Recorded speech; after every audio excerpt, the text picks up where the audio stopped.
लोग के साथ जो मांगे हैं उनको पहले बताइए एक सिलसिलेवार तरीके से कि 25,500 रुपए की सैलरी रखी हुई है, बट उत्तर प्रदेश में हमें 20,500 से स्टार्ट होता है।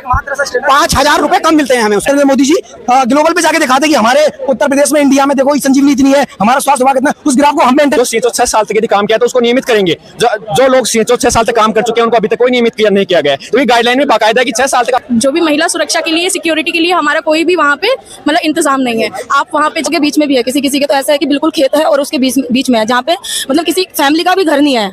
किसी सेंटर पे तो ऐसे हालात हैं, तो अगर वहाँ जाने में बहुत प्रॉब्लम होती है। और आसपास कोई गांव की आबादी है कि बिल्कुल सन्नाटे? नहीं, वो वहाँ आसपास एकदम। अब टाइम ऐसा है कि हम लोग ऑटो में भी जाने में भी सेफ फील नहीं करते, क्योंकि हर बार मीटिंग होती है, मैम कहती है, आश्वासन दिया जाता है, तुम्हारी मांगे मान ली गई हैं, लेकिन लिखित में आज तक हमें कोई भी जो है पत्र जारी इन्होंने नहीं किया है। अगर इनको कोई मांग मनमानी होती है तो एक दिन के अंदर अपना लेटर निकाल के दूसरे दिन से हम काम करने को तैयार हैं, लेकिन हमारी मांगों के लिए लगातार 3 साल से हम लगे हुए हैं, तो हमारी एक भी मांग अब तक पूरी नहीं करी है।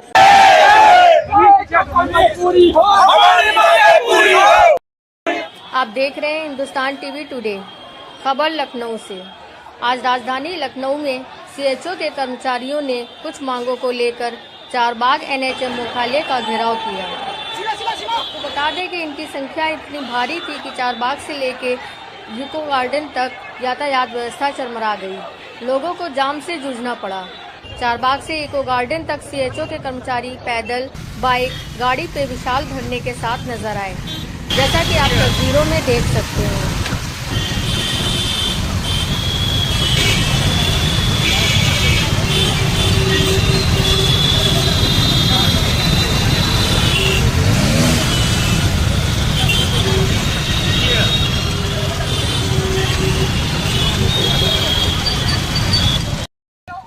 मौके पर भारी पुलिस बल भी तैनात किया गया। चारबाग के मोहन होटल के पास पुलिस और स्वास्थ्य कर्मियों के बीच झड़प भी हुई। आइए अब दिखाते हैं आपको इको गार्डन का ये नजारा। मैं मोहम्मद शाहिद खान और आप देख रहे हैं हिंदुस्तान टीवी टुडे।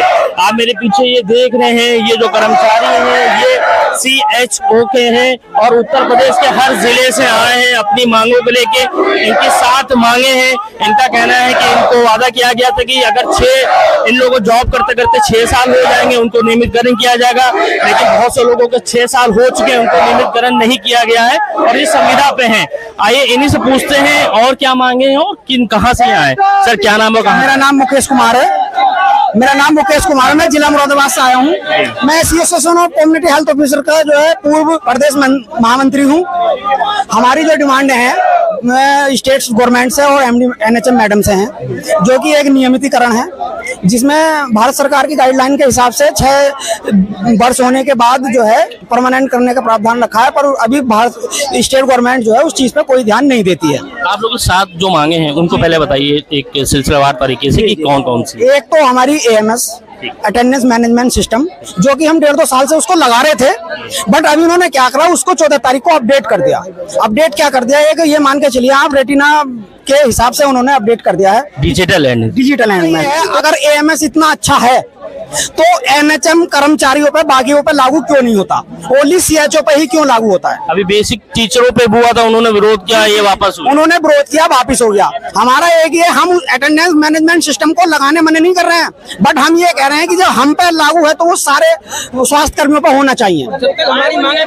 दूसरी एक हमारी मांग है नियमितीकरण की, जो मैंने अभी, और एक मांग हमारी है म्यूचुअल एंड वैकेंट सीट पे ट्रांसफर। मांग है पीवीआई को सैलरी में मर्ज करना, जो बिहार। मेरा नाम मनीष कुमार है, मैं जिला झांसी से आया हूं, और जैसा कि आप इको गार्डन में भीड़ देख रहे हो, हम सब सीएचओ एक डिमांड लेके आए हैं सरकार से कि हमें हमारी कुछ मांगे हैं जिनको पूरा करा जाए। जैसा कि अभी मेरे साथी ने बताया कि जितने भी स्टेट हैं, उत्तर प्रदेश को छोड़ के राजस्थान ले लो, मध्य प्रदेश ले लो, बिहार ले लो, सब जगह जो सेंट्रल गाइडलाइन है उसके हिसाब से 25,500 तो मूल वेतन है, उसके बाद 15,000 पीवीआई का है। एक मात्र उत्तर प्रदेश ऐसा स्टेट है जो हमें मात्र 20,500 रुपए सैलरी के रूप में दे रहा है। अब ये हम सवाल भी करते हैं सरकार से, ऐसा क्यों?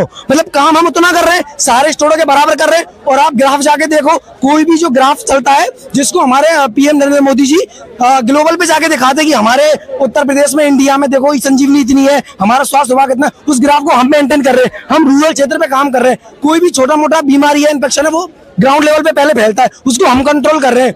हम ऐसे रूरल एरिया में रह रहे हैं जहाँ घर से हमें वैकेंट एरिया पे ट्रांसफर पॉलिसी खोली जाए, उसमें तुम्हें दिक्कत क्या है भाई? काम हम यहाँ भी कर रहे हैं, लोगों की सेवा यहाँ भी दे रहे हैं और वहां भी दे रहे हैं, और इसमें नुकसान सरकार का है। एक सीएचओ में अकेला सीएचओ 5000 पॉपुलेशन पे हूँ, 5000 पॉपुलेशन 5000 पे आप अकेले? 5000 पॉपुलेशन में मैं अकेला सीएचओ हूँ। एक जो सब सेंटर बनता है वो 5000 पॉपुलेशन पे बनता है। और भी लोग हैं, आप बताइए कहाँ से, क्या नाम? एक गाइडलाइन है, मेरा नाम ओमकार चौधरी, मैं आगरा से आया हूँ। हमारा एक मेन मांग ये थी कि नियमितकरण की। गवर्नमेंट की गाइडलाइन है कि जो सीएचओ 6 साल तक यदि काम किया तो उसको नियमित करेंगे। जो लोग सीएचओ 6 साल तक काम कर चुके हैं उनको अभी तक कोई नियमित नहीं किया गया है। तो ये गाइडलाइन में बाकायदा है कि 6 साल तक आपने सुविधा पे काम किया तो आपको परमानेंट किया जाएगा। ये केंद्र सरकार ने राज्य सरकार को एक आदेश दिया होगा कि 6 साल हो जाए तो आप लोग को कर दें परमानेंट, लेकिन जो अभी मौजूदा राज्य सरकार है उससे कोई बात हुई आप लोग की? जी सर, हमारी उनसे डायरेक्ट अभी बात नहीं हुई, लेकिन जो हमारे स्वास्थ्य मंत्री है उनसे हम बार बार इस बात को मांग को रख चुके हैं कि आपकी जब हमारी जो देश की सरकार है, जो सेंट्रल सरकार है, उसने ये गाइडलाइन दी है तो आप इसको क्यों नहीं कर रहे? तो वो हमको हर बार आश्वासन मिलता है कि आगे जाके हम कर रहे हैं, प्रोसेस कर रहे हैं, अच्छा काम कर रहे हैं, बहुत बढ़िया काम कर रहे हैं, लेकिन फिर भी हमारे जो कुछ बुनियादी सुविधाएं हमको नहीं दी जा रही है।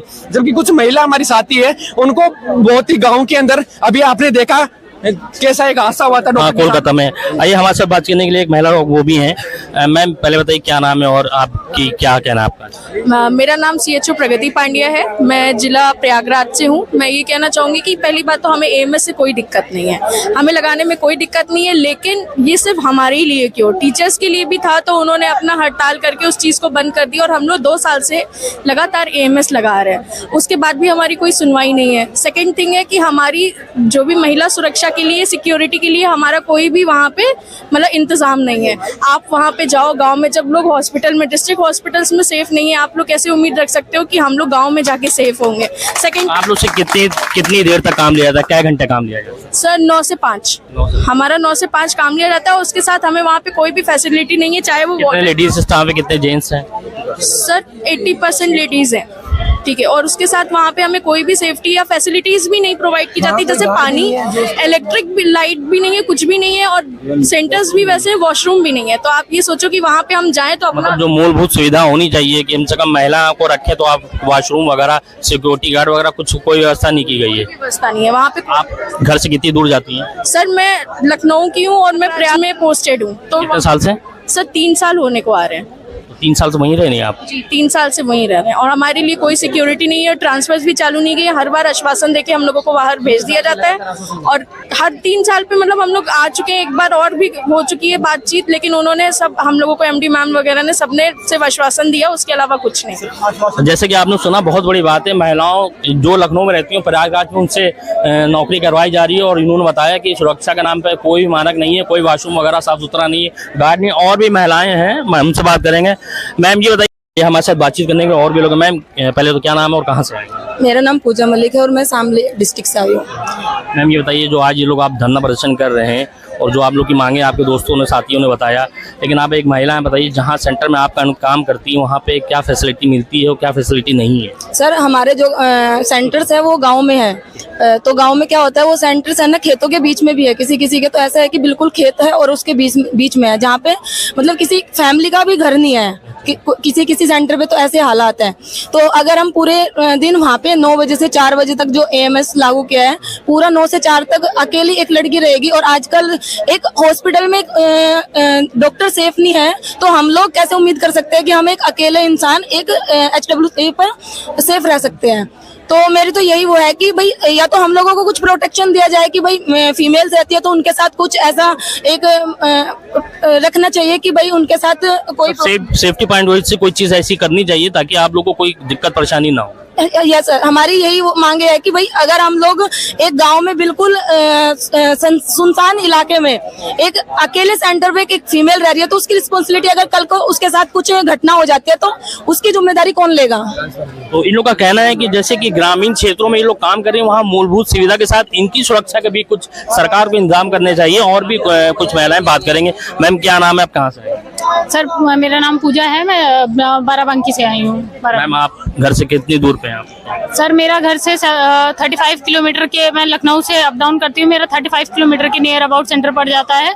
तो सर वहाँ से जाने में मुझे बहुत ज़्यादा प्रॉब्लम होती है और हमारे यहाँ पे सेंटर भी नहीं है और जो मेरा सेंटर अलॉटेड है वो पूरा मतलब खेतों के बीच में है, तो वहाँ जाने में बहुत प्रॉब्लम होती है। और आसपास कोई गाँव की आबादी है कि बिल्कुल सन्नाटे? नहीं, वो वहाँ आसपास एकदम खेत है और जंगल जैसा टाइप का है वहाँ पे ना। अभी वहाँ पे सेंटर का डेवलपमेंट इतना अच्छे से हुआ है, चारों तरफ पानी भरा रहता है। अच्छा ये भी बताइए, जहाँ आप लोग का सेंटर है ये, तो वहाँ से क्या कन्वेंस की भी कोई दिक्कत देती है? कन्वेंस की बहुत प्रॉब्लम है। हम लोगों ने, जैसे मेरा पर्सनली है ये है कि मैंने एक ऑटो कर रखा है, तो मैं उसी को बुक करके रखा हुआ है, तो उसी से आती जाती हूँ। बट अब टाइम ऐसा है कि हम लोग ऑटो में भी जाने में भी सेफ फील नहीं करते, क्योंकि जो गांव में सेंटर्स बने हुए हैं वो गली पनगंडी में बने हैं, रास्ते बहुत क्लियर नहीं होते, बहुत खराब रास्ते हैं। यही फोटो दिखाना चाहूंगा, दिखा रहे हैं, ये दिखा दीजिए। इस चैनल के माध्यम से मैं सरकार को अवगत कराना चाहूंगा कि ये रास्ते हैं, ये आप देख सकते हैं पूरा कीचड़ है, कीचड़ में बाइक आधी धसी है और इनको कहा जाता है कि अगर 9 बजे ये अगर टाइम पे नहीं आएंगे तो अटेंडेंस इनकी शॉर्ट हो जाएगी। तो बहुत सी समस्याएं, जी क्या करेंगे आप? यही कहना चाहते हैं कि अगर हम टाइम पे नहीं पहुंच पाएंगे तो वही कि हमारी सैलरी कट हो जाएगी। अगर 9 से पहले अटेंडेंस नहीं लगा पाएंगे तो ये हमारी यही मांगे है कि हमें प्रोटेक्शन भी दिया जाए कि फीमेल्स होने के कारण, और जो लोग अपने घर से 2-2.5 किलोमीटर दूर है, उनको 200-250 किलोमीटर दूर है, उनका ट्रांसफर भी किया जाए ताकि वो अपनी फैमिली के साथ रह सके। इतनी दूर दूर अकेली लड़कियां अनमैरिड भी है और अपने बच्चों को छोड़ के दूर दूर रह रही है, तो उनका भी ट्रांसफर करके उनके नियर बाई होम डिस्ट्रिक्ट दिया जाए। अभी आपको कितना वक्त हो रहा है जॉब करते हुए? मुझे अभी 2 साल हो चुके हैं। तो जैसे कि इन्होंने कहा था कि 2 साल किसी को हो चुके हैं, किसी को 3 साल है, और बहुत से ऐसी महिलाएं हैं शायद उनका 6 साल भी हो गया। मैम आप लोग से ये बताइए, आप लोग कहाँ से आए? हम लोग आए सीतापुर से आए। सीतापुर से। मैम कितना टाइम हो रहा है आपको जॉब करते हुए? अभी तो 3रा साल चल रहा है।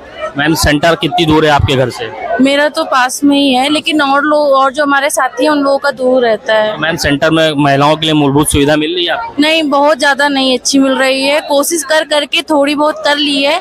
अभी हम लोग चाहते हैं सरकार हम लोगों के बारे में कुछ सुने और हम लोगों की जो दिक्कतें हैं वो समझने की कोशिश करें। जी मैम आपका क्या नाम है, कहाँ से? अर्चना वर्मा।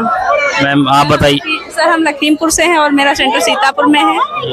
आप लखीमपुर से सीतापुर जाती हैं? जी। और सीतापुर से इंटीरियर कितनी दूर पड़ता है? हमारा पड़ता है कम से कम 30 से 35 किलोमीटर दूर। मेन सीतापुर से 30-35 किलोमीटर दूर? लखीमपुर से जो सेंटर जाते हैं 30-35 किलोमीटर पड़ता है, वो भी अंदर, और सेंटर पे भी काफी कोई सुविधाएं नहीं उस तरीके से मिलती। सेंटर से वापस आने में क्या कन्वेंस वगैरह मिलता है? कन्वेंस कोई नहीं है वहाँ पे, अपना साधन है, अपने साधन से जाओ, अपने साधन से आओ। तो अभी आप लोग संविदा पे हैं, क्या पे सैलरी मिल रही है? सैलरी हम लोगों को इस टाइम मिल रही है 22,000। 3-3.5 साल हो गया। तो ये बताइए आज किन मांगों के लेकर आप लोग? हम लोग की जैसे एएमएस जो है या तो सभी पे लागू हो, और या जितने एनएचएम कर्मचारी है सभी पे लागू हो, ओनली सीएचओ पर नहीं लागू होना चाहिए। और भी महिलाएं उनसे भी बात करती है। मैम कहाँ से हैं, क्या नाम है आपका? हम शामली से आए हैं, निर्कुंज नाम है मेरा। जी। ये बताइए मैम आप रहने वाली कहाँ की? शामली से। और सेंटर कहाँ है आपका? नहीं, शामली में सेंटर है, वैसे रहने वाले मुरादाबाद के हैं। अच्छा। जी। तो ये बताइए कि जो आप लोग की एएमएस की मांग है कि इसको हटाया जाए, तो ये बताइए आपको कितना समय लग जाता है अपने सेंटर पहुँचने में? सर समय को तो डिपेंड करता है कि, क्योंकि ऐसा नहीं होता कि हम मतलब हमें स्कूटी नहीं आती, कार नहीं आती, सीख रहे हैं वो अभी, बट आती नहीं है। बट अगर हम दूसरे वाहन से जाते हैं तो हमें टाइम लग जाता है सेंटर तक पहुंचने में।